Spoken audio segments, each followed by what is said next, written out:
Alrighty, folks, welcome back to the Alaska Mushing podcast coverage of the 2023 Iditarod. We're your hosts, Brendan and Sean. We're brothers. I live in Atlanta. Sean lives in Alaska. If you're following along, you already know that. But if you're just randomly clicking along and you're like, who are these guys that are going to sit here and talk about the Iditarod? Might be useful to fill in the blanks. So for those of you who don't know, we have a podcast. It's called Mushing Alaska. It's available on most platforms. I won't say them all out right now. We encourage you to check that out. We also have a Facebook page, Mushing Alaska. We have an Instagram page that is mushing.alaska.podcast. Give us a follow. We just created all this stuff. We're just kind of learning it on the fly, but just wanted to provide that a little bit. And with that being said, we are now almost 2 full days, 3 hours shy of 48 hours into the race, and things are starting to shape up. It still is a little bit early to get too excited, but we've got some stuff going on. And so, Sean, we were just talking a little bit about what caught your eye, and one of the first things you said to me was that Nick Petit seems to be gearing up for a 24-hour in Nikolai, which seems a little bit out of the ordinary based on history. So, kind of, what are your thoughts there? Can you fill in the blanks? Yeah, dude, that's kind of wild. Most times when people are 24ing in Nikolai, it's because they're not they're on not plan A, not plan B, not plan C. This is like usually something oh my, it was a tough run. We just kind of ran a little longer than we want to. They didn't get good rest. They haven't been eating well. Something like that could be happening. And he's like, you know what? We're gonna just let's get this team back on track. We're gonna stop at Nikolai.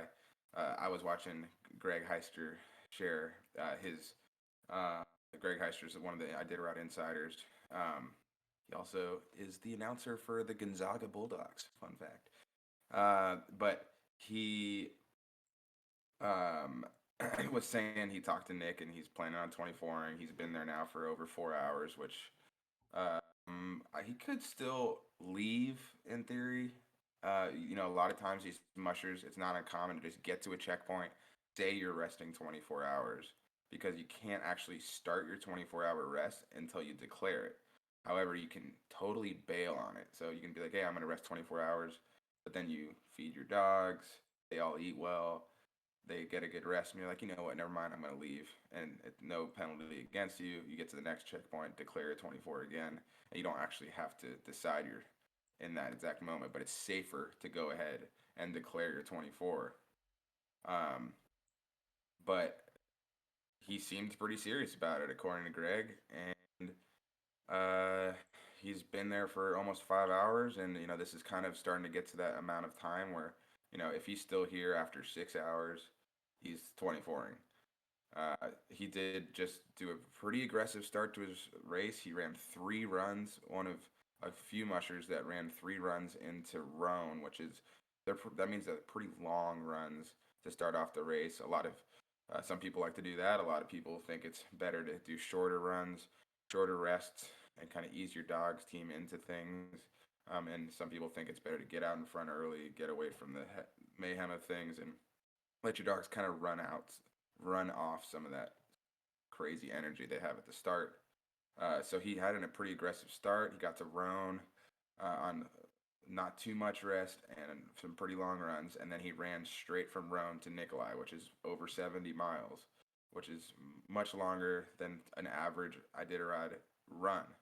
So he's been pretty uh, aggressive. He got a good early lead, and so look, my inclination is if he's 24 in Nikolai, I want to say he's not going to win the Iditarod. But look, man, there's a lot of right ways to do this. If there was just some formula for winning the Iditarod, you would just do the formula and you'd win every year.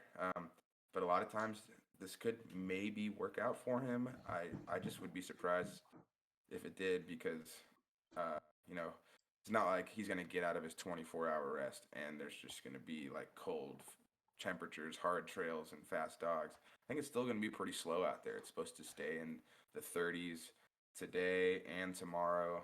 It'll be like maybe high teens to low 20s during at night.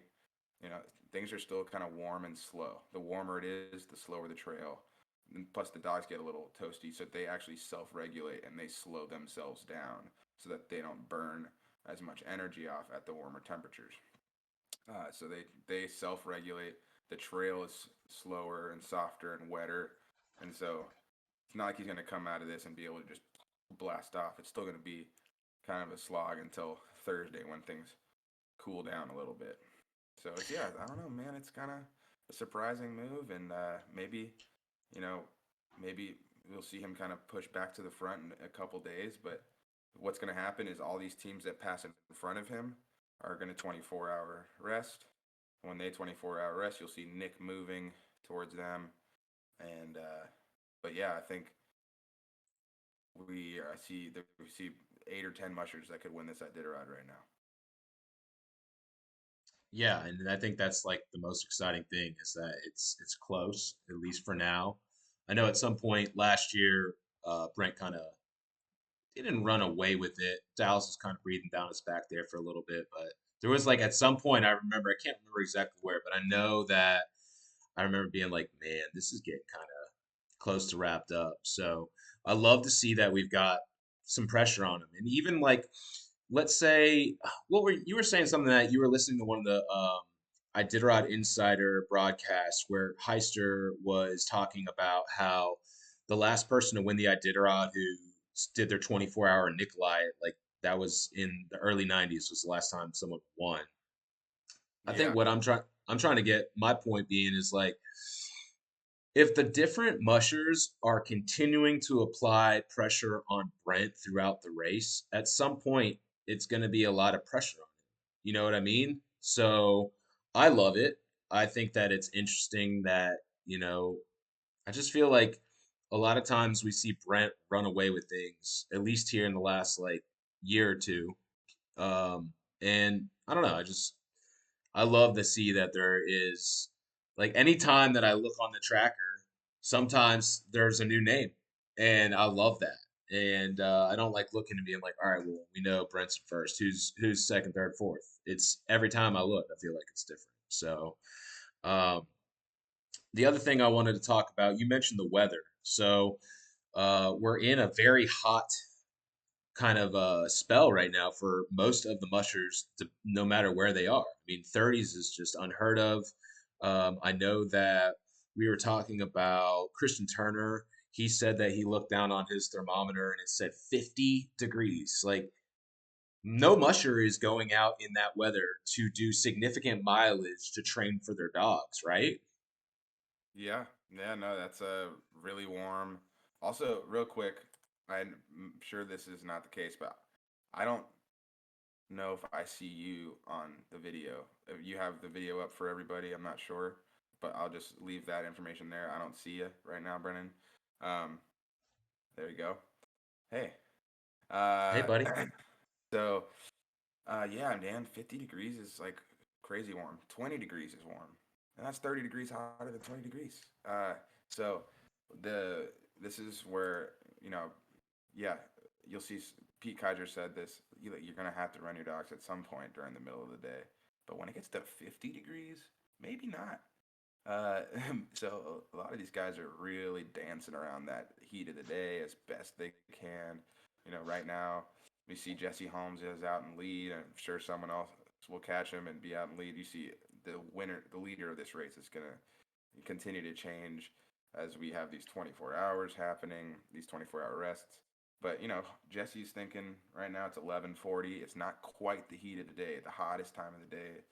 Probably coming up in about an hour or so, and up until about 5 or 6 o'clock. So you know that's a good time to stop your team.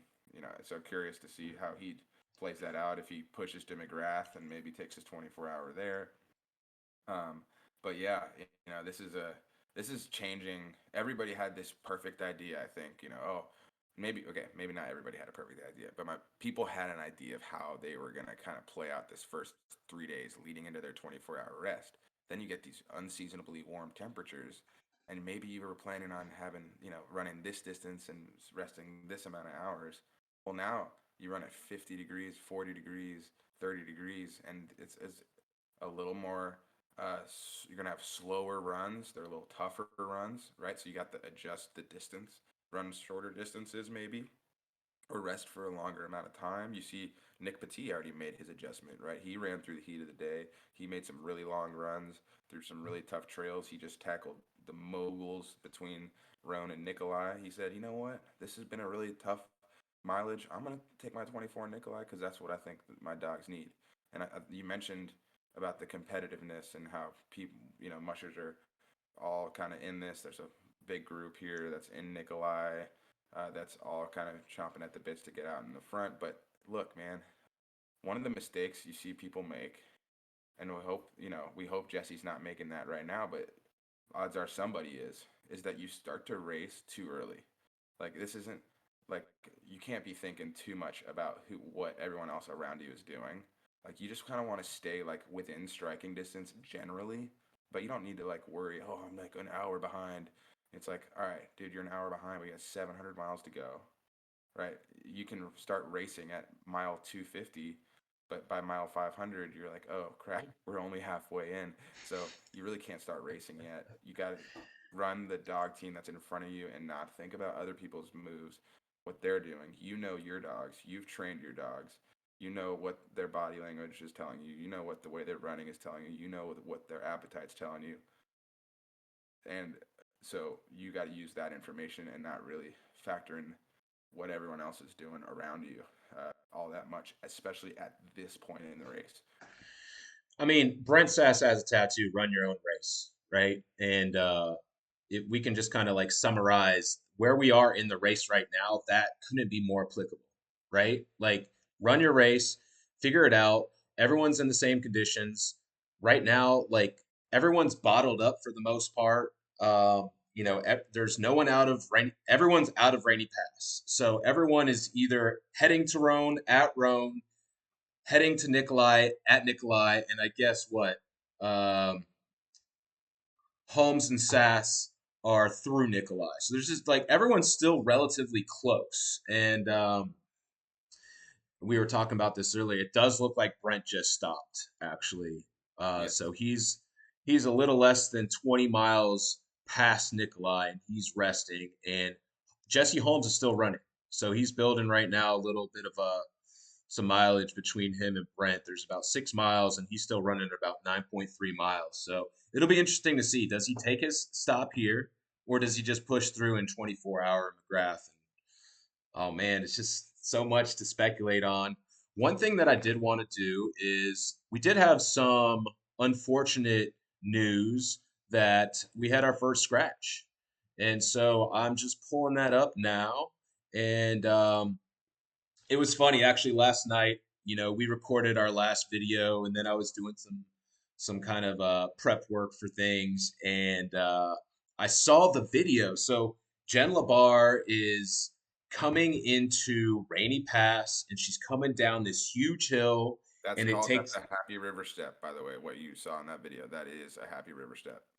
And how many of those steps are there? I believe three like significant ones, and maybe a couple of ones that you are think could be a step. Maybe there's like a fourth one in there. So Got you, dude. Like I was watching it. It's like 1 o'clock in the morning my time. I'm like halfway falling asleep, and I was just like, I watched the video, and she gets down, and right when it gets flat is when it turns. And dude, she just fell right on her left side, and I honestly thought she was concussed. It looked really bad. And then they somehow they have footage of that. So I was like, man, that's crazy. They put the camera right there. It's great shot. It literally, if you're not Iditarod insider, like stuff like that is why you pay for it. But then they show her in Rainy Pass, and she's talking about it, and she's like, "Yeah, I knew something felt weird, but I didn't want to take my glove off." And then she takes her glove off, and her finger is literally like this, dude. It looks so bad. And I remember thinking again, it's like 1 in the morning my time. I'm like, I don't know how the hell she's gonna like take care of her dogs and stuff. And then I saw this morning when I woke up that she did officially scratch. So uh, definitely unfortunate for her, but I don't know. What are your thoughts on Jen LaBar? be on that section of the trail that can be difficult? Is there something maybe she could have done to avoid that happening? Just anything to add to that. Yeah, firstly, I want to say, it's not a coincidence that the camera crew is right there. That's where the most carnage is. So you're gonna get that good footy, But this isn't that great of footage. We hate to see this. Uh, I get the chills, and I feel like I really feel for Jen. I know her through the years that I worked for Jeff. She lives 20 miles from him, and so she got some dogs from Jeff, and I've seen her around over the years, and she's been working at this for the last 12 years, running the Iditarod, and you know this is something that we know is on the table is when you go through the Happy River Steps and the Dalzell Gorge, which is all part of the Alaska Range, the range up here that has the tallest mountain in North America, and a bunch of gnarly country and terrain. This is something that has ended lots of people races many, many times over the last 51 Iditarods. And yeah, you dislocate your finger. It's hard to put booties on the dog's feet. Yeah, and probably the right move to end the race. And you got to put your ego aside. And Jen is uh, obviously thinking, look, I got a super good, like her dog team came just screaming into the checkpoint. That you see how fast they're going on that video. She's got a badass dog team, but unfortunately, she's got this tweaked, this serious injury to her finger, and God, I just feel so bad for her. But I think she's just going to come back stronger next year, and it's going to take a lot of work to get back to that start line. It always does, but um, yeah, I just want to reach out and give her a hug. And I think she's got a lot of really close friends and family that are going to be in touch with her, and she's got a great support system from my understanding. So I think she'll be just fine. But this stings. It's got to be a blow. And one thing that I was curious about, it's like I think it's what is the mileage to Rainy Pass is 150 miles in. Like, she doesn't get her money back, does she? She doesn't get an automatic, like, oh yeah, you can just run next year, right? No, she does have the cost of her dogs flying back to Anchorage covered. That's part of your $4,000 entry fee, and that's part of the reason that they do that is so that you're not thinking about, man, I can't scratch. I got to pay 2,000 bucks to fly these dogs back. I don't want to scratch. So then you keep pushing yourself with a broken finger, right? Well, look, this is all part of the cost of running the races. Now she gets to be flown back home, uh, and so did the dog as part of the race. But yeah, she doesn't get money back. She's gonna have all her drop bags still out at all the checkpoints. A lot of the once word gets to those checkpoints, then they kind of will donate those bags to the different villages that they're at, and because the people that live at the villages, they also have dogs. There's also a bunch of good human food that's frozen and ready to eat. So um, she'll get that, and maybe she'll even have a friend out on the trail that can say, "Hey, can you go into my bag and grab this like bag of brand new dog booties and send it home for me or something?" But yeah, it's Man, a lot of money. I felt bad. So, Liz Failer was doing her last um, kind of wrap up at Rainy Pass, and she's like, "All right, everyone, everyone's gone from the Rainy Pass. You will notice behind me there is still one team here, and it was Jen." And I just was like, "Man, that stinks. She's by herself. She had to scratch, and just like it looked." Given the circumstance of having to scratch and all of that, and how she scratched, it looked like it just a tough situation for her. So shout out to her, and um, hopefully she gets an opportunity to run it again. One thing this got me thinking about, and I was curious, kind of a little off topic, but still within topic a little bit, and that is once you're qualified for the Iditarod, are you like, is it a lifetime qualifying? Like you ran it in 2021. You haven't touched racing, at all, if you wanted to run the Iditarod next year, is it just like, all right, as long as you can put a team together and stuff, you're good to go? Or like, is there a certain amount of time that like if you don't race for 5 years, you have to do something to qualify again? How does that work? Yeah, I don't think there's like a hard expiration to your qualification.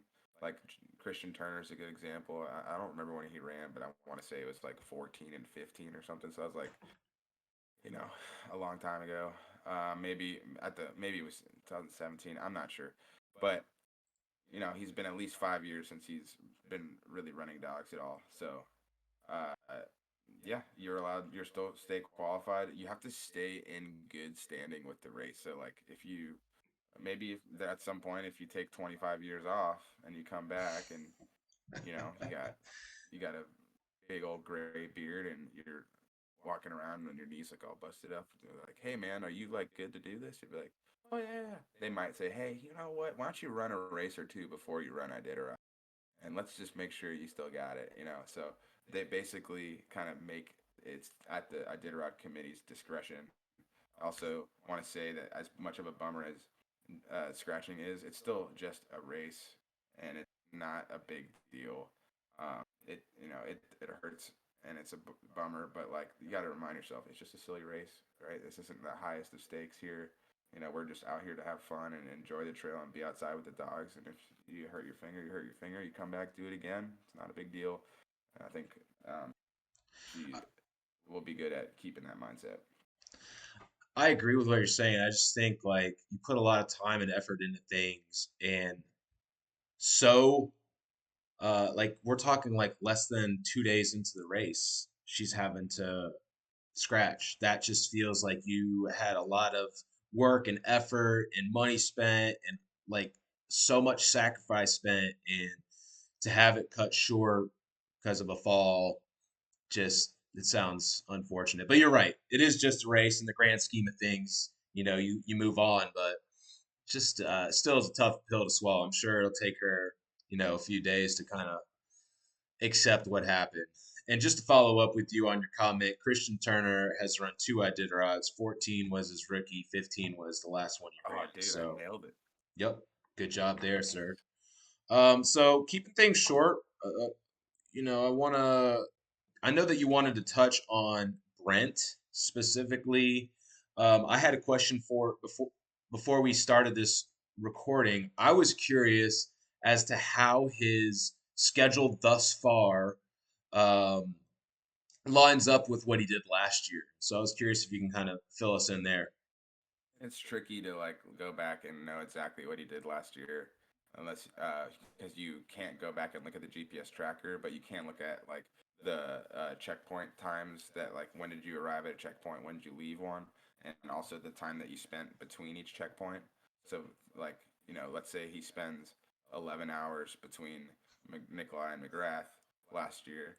Well, it's only a 50 something mile run, which should take you no more than like 6 maybe 7 hours if it's a really terrible trail. He spent 11 hours on the trail, so all right, he probably rested 5 hours on the trail, right? So you can kind of guess what the schedule was last year using that information, but it's a little like tedious. But I was just at least looking at like this section of trail, right? And he's camped right in between Nikolai and McGrath. Looks like he's at mile 281.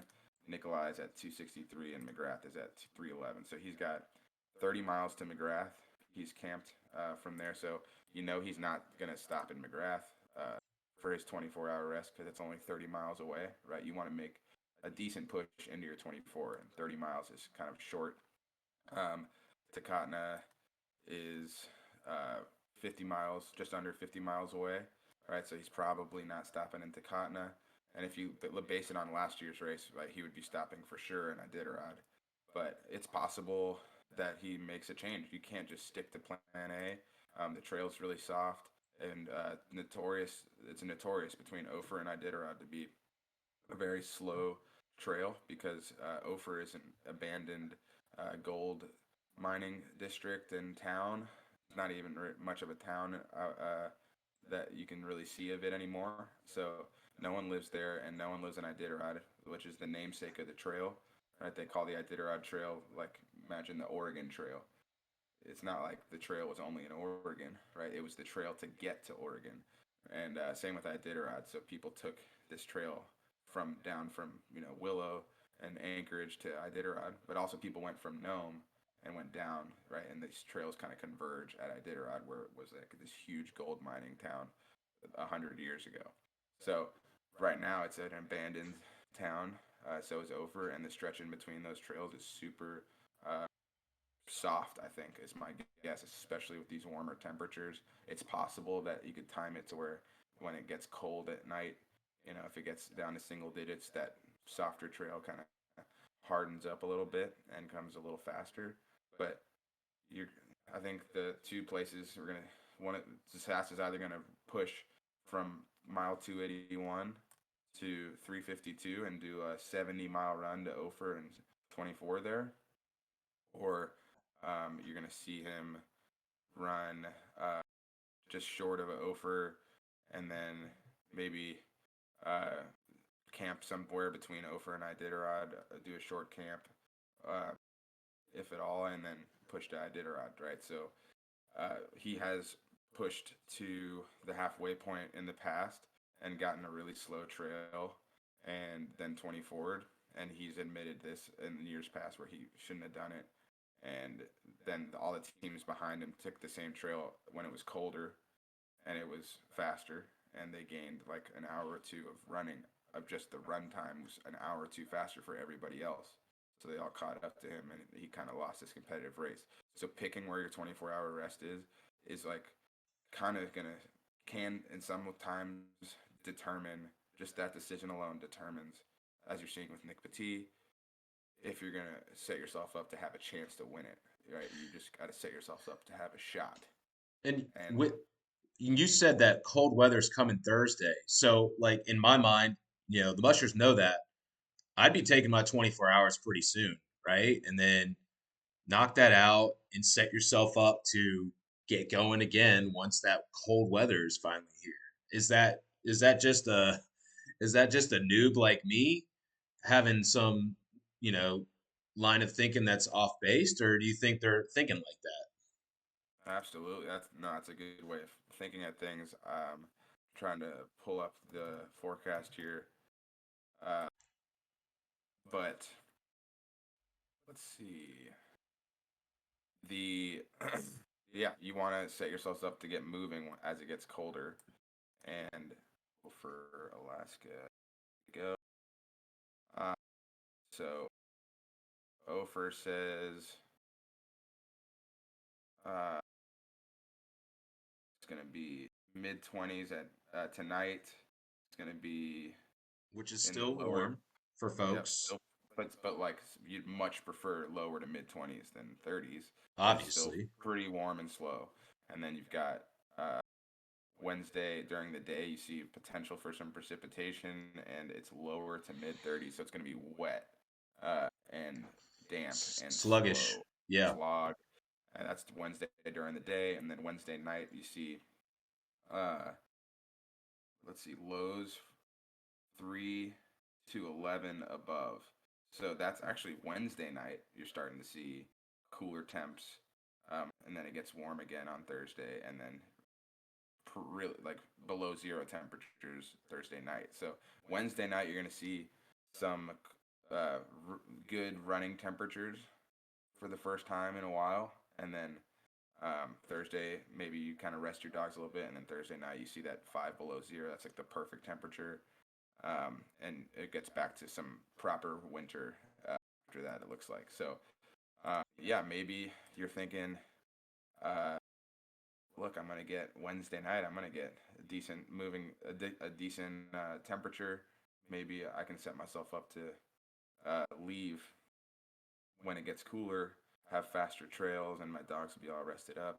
That's something that they're thinking about, and there's a lot of right ways to do it. We'll see. I think you're gonna see all these guys in the top 15 uh, implementing two or three different strategies, and one of them's gonna be the ticket, and so we'll see.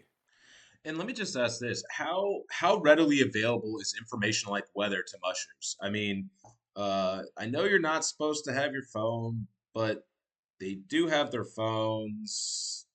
Yeah, you actually are allowed to have your phone now. It used to not be allowed. Uh, and you can have, you know, inReach, and inReaches can send you, they're like a GPS like satellite phone, and they can send you a weather update right there on the trail. You got to pay for like a subscription or something, and then at each checkpoint they also have a weather forecast that they're getting from whatever shoddy internet they have. But it's kind of a slow to update forecast. And but yeah, they have an idea of I think right now they're all asking that when they get to the checkpoint, like, what the hell? Gotta When is be. it get cold? Absolutely. Yeah, it'll be interesting, just like hearing you talk about the pending weather that's coming. It's like if I am close to a checkpoint in the next like 4 to 6 hours, I might just consider a 24 there. That puts you through like it's 12 o'clock there. So within the next 4 to 6 hours, you add 24 to that, you're looking at somewhere tomorrow between 4 and 6 o'clock getting to start again.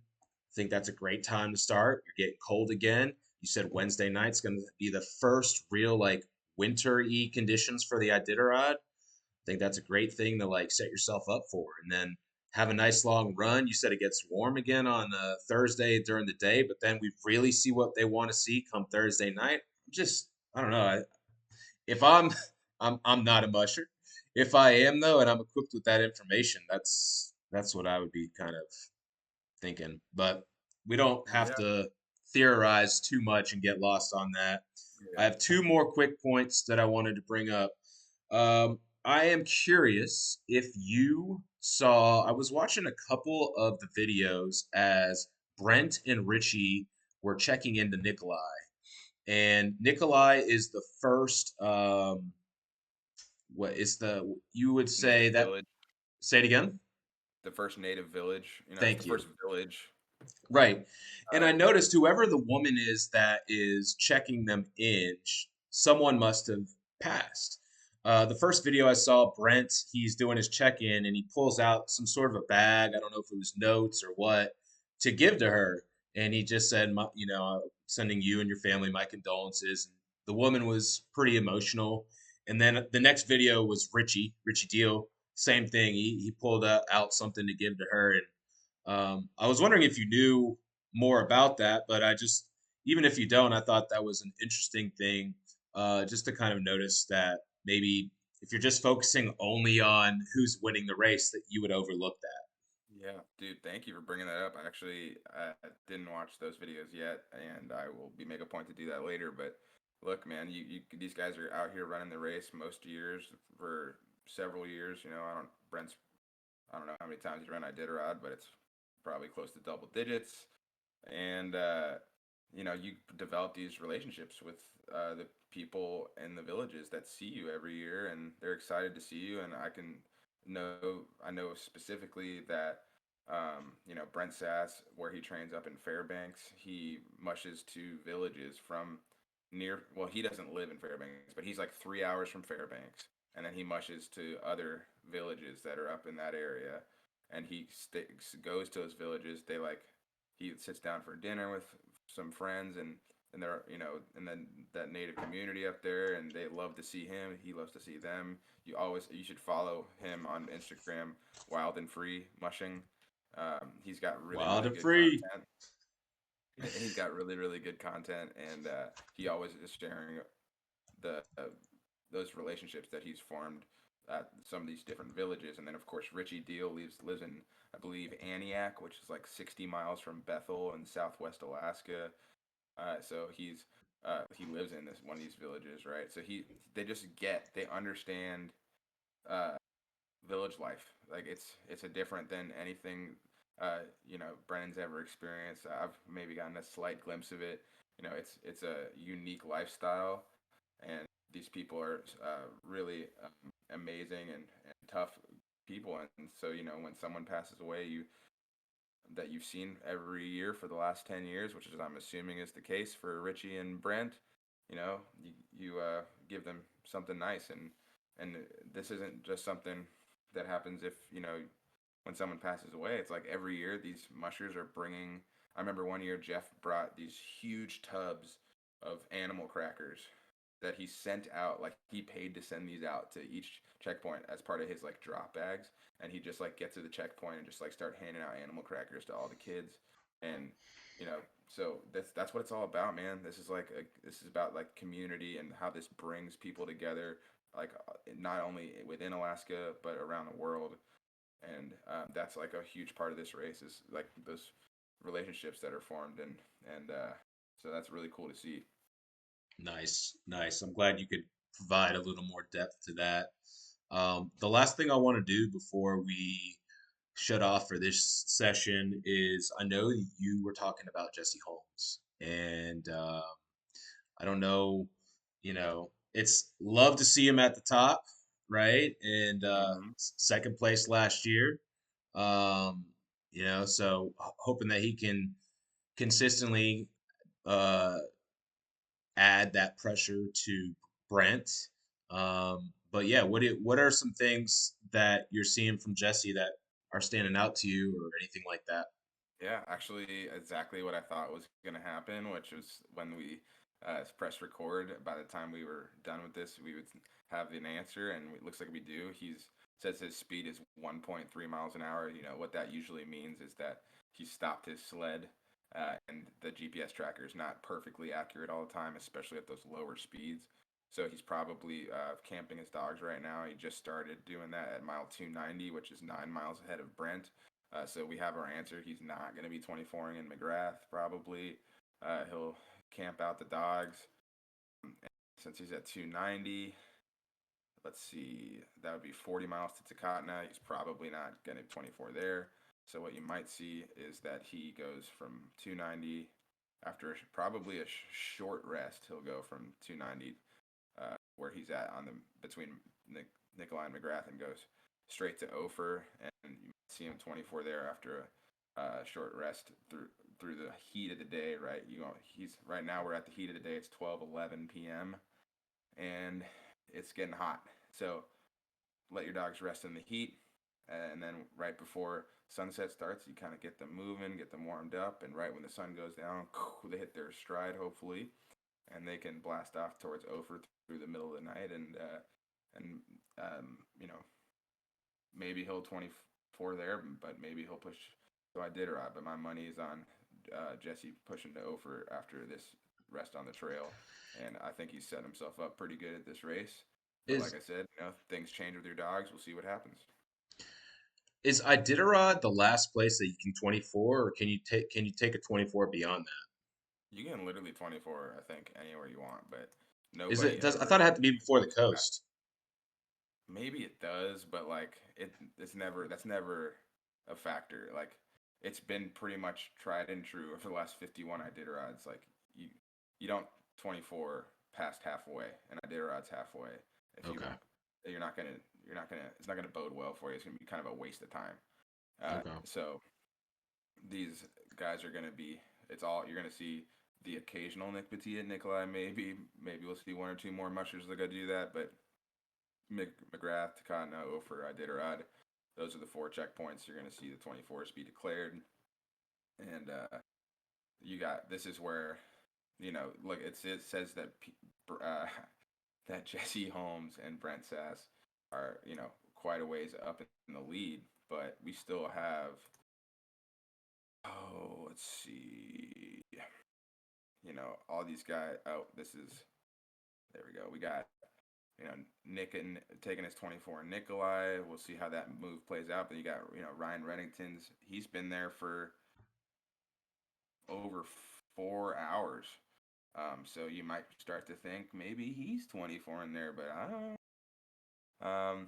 Kelly Maxner's been there for about 4 hours. Richie Deal's been there for about 4 hours. Pete Kaiser's been there for about 3 hours. Eddie Burke's been there for Shout out Eddie almost B. 3 hours. Matt Failer, he's been there for uh, a little over 2 hours. So you got all these mushers. They're resting in Nikolai through the heat of the day. They're thinking it'd be interesting to see how they play this out because they're just as in this as Jesse and Brent are. even though it looks like they're farther behind. You know, well, look at someone like Wade Marsh, dude. He's way back there. I still do not count him out as a top 10 guy. He's camping right north of Rhone. You know, someone like Wade, you might see him just back short runs, short rest, short run, short rest. Build the team up, right? And while everybody else in front of you is running 5 miles an hour, 6 miles an hour, 7 miles an hour, right? Wade's has that conservative start, and you might see his race pick up in the last third of the race, building his team up. And it's sometimes that strategy doesn't work out. Sometimes you're just too far behind and you can't make it up. Sometimes when you have these warm days and these slow runs, someone that takes it easy in the beginning might be able to come, make a push from behind. Like, Jesse Royer's another person who's sitting there in the top 20. Maybe she can kind of make her way towards the front by the coast. So we'll see. We'll see, dude. This 24-hour rest is literally what's going to make and break everybody's race. Make the right decision on how you get into your 24. It sets you up to be competitive. You're gonna see this separation of a few teams that did the 24-hour just right, and a few more teams that maybe they should have gone to a different place. It didn't really work out. That wasn't the move, and they are still going to be fine for the race, but it's going to maybe take their chances away of a winning. So it's exciting to see how It's these exciting to 24 work. see. We're really starting to things are starting to develop, especially with the 24 hours. Well, there'll be a ton of content that we can go through and kind of pick some things out to talk to you about. Usually at the 24, they try to get almost every musher in on an interview. And right now we have primarily focused on the top of the pack, but definitely want to give some love to some of the other folks as well. So as we hit these 24s, we'll definitely, at least me, I'm like sitting there writing down notes, like, oh, I want to make sure we mention this and such. So with that though, I think we'll go ahead and cut this off. We've got a full day. We're about to a couple hours from now. We're going to be doing an interview for our podcast with Sebastian Schnoll, and super excited to have a new podcast out for you guys as well. So be on the lookout for that. And we'll just end the video. Please like and subscribe. That way you're not missing any of our coverage of the Iditarod and any other content that we put out for you. Make sure you like and subscribe. Sean, anything else? Can confirm that Jesse Holmes is camped out on the trail now. Tracker updated, so we'll see what he ends up doing. And Jesse just texted Sean and said, like and subscribe our page. Thank you.